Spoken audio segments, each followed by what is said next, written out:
blocking. Just started recording for you too, Emma. Perfect. Can you see my screen?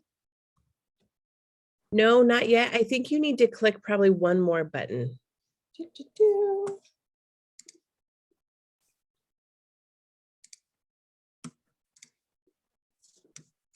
There Now? you go. Yes, it is going. Awesome. Take it Is there away. anything in the way Nothing. Nope. last time? Okay. All right. So there's a lot of misinformation being thrown around there when it comes to fitness. So this time is going to be a little bit different. I'm going to go over some myths and how they're busted. Myth number one, the reason you're sore is due to lactic acid. Fat. Lactic acid has nothing to do with delayed onset muscle soreness. So lactic acid is a fuel source used by your brain, heart, and kidneys. What causes muscle soreness is tension through the form of progressive overload and high repetition, which creates micro tears. So which would then repair resulting in an increase in muscle mass. Hence why some people refer to the effect of these minor damages as being ripped. So fun little fact there. Myth number two, women who lift heavy and consume protein will bulk up. Fact.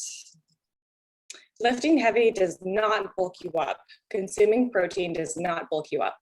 I need to move something real quick here. I can't see part of my presentation because the chat is in the way. 1 second.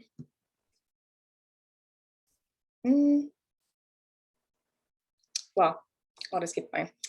So by lifting heavy and consuming more protein than carbs and fat, you are likely to increase lean body mass and decrease fat mass. I'm going to repeat that. By lifting heavy and consuming more protein than carbs and fat, you are likely to increase lean body mass and decrease fat mass. So you need a lot of testosterone to bulk up. So assuming you don't have a medical condition where you're high in testosterone levels, weightlifting will muscle, which in turn will cut the volume of your fat, giving you a tighter appearance. Also, your basic metabolic rate, your BMR, will improve, meaning you'll be able to more effectively burn more calories throughout your workout. Whether you're on a high fat, low carb, or low fat, high carb diet, you won't see a whole lot of change if your protein stays the same. When it comes to nutrition, what drives fat loss is the increase in lean protein. And then the final myth is personal training is a luxury.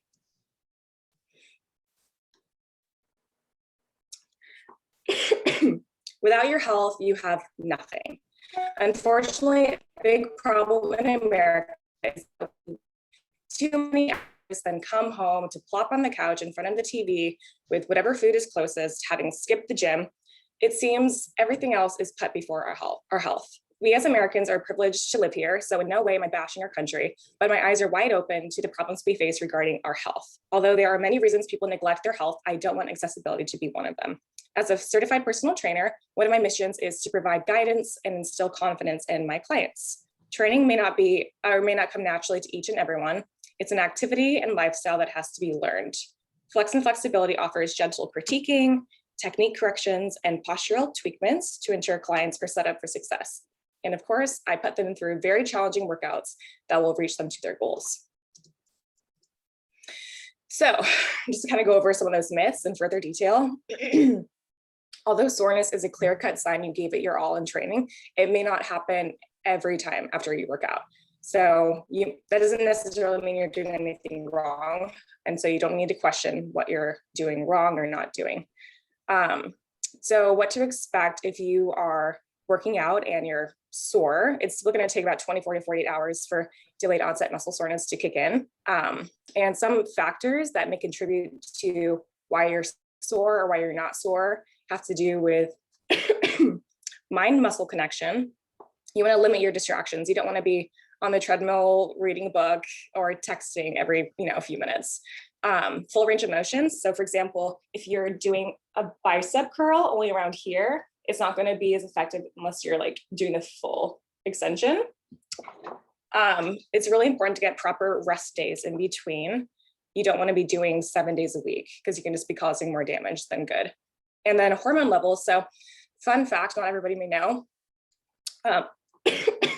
women who are higher in estrogen tend to not be as sore. So, and then of course it depends on the speed of your movement. So if you are slowing a movement down with heavier weight, then you're gonna probably be more sore as opposed to just pumping a lot of low weight, if that makes sense. Okay, so how do I help my clients recover faster? Well, it's in my name, flexibility. After each workout, I guide my clients through a full stretch series. I identify what muscles are particularly tight. So when we're stretching at the end, I can tell like hamstrings are a huge one for a lot of my clients. And I check in with them like a day or two after to see which muscles are the sorest. I always remind my clients to consume protein within 1 hour of their workout. And you don't want to fast after your workout. I know a lot of people are into intermittent fasting, but I don't recommend doing that after you work out. I recommend 15 to 35 grams of protein. Shakes are most convenient, but solid food works too.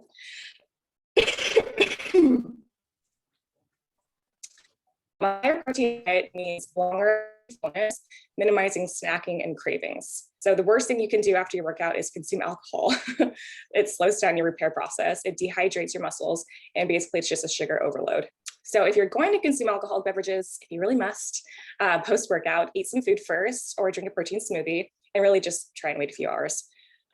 Another way I recommend my clients to recover faster and not be as sore, Epsom salt baths, which is a nice relaxing way to ease those muscles. You can also try some foam rolling and self-massage, and then magnesium. So you can either do it topically, they usually have like gels, or you can take supplements.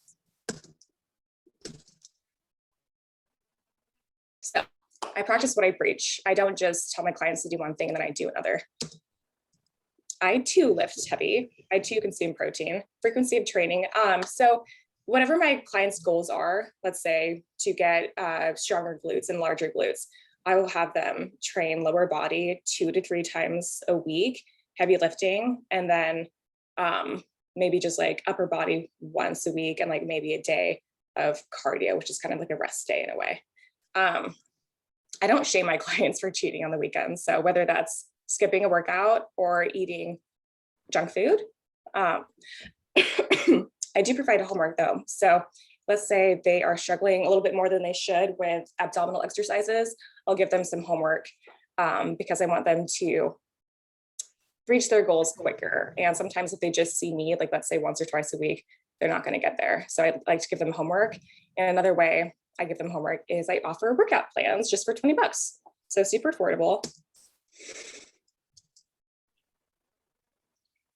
Where am I at on time? Anyone? Yes, if you could wrap it up, that'd be great. Okay, last little slide here.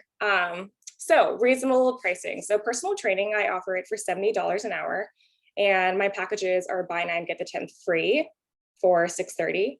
Partner sessions are $50 a session. And I also offer a package deal where you buy 4, get the 10th free or 5th free. Virtual training is just $50 an hour. And then group classes, which I was talking about earlier, are the most affordable. It's just $30 a person. Actually, it's 40 if there's 3, and then if there's more than 4, it's 30 per person. Sorry for all the coughing fits. It's been rough having this cough. But anyway, thank you for watching my presentation, and that concludes. Great.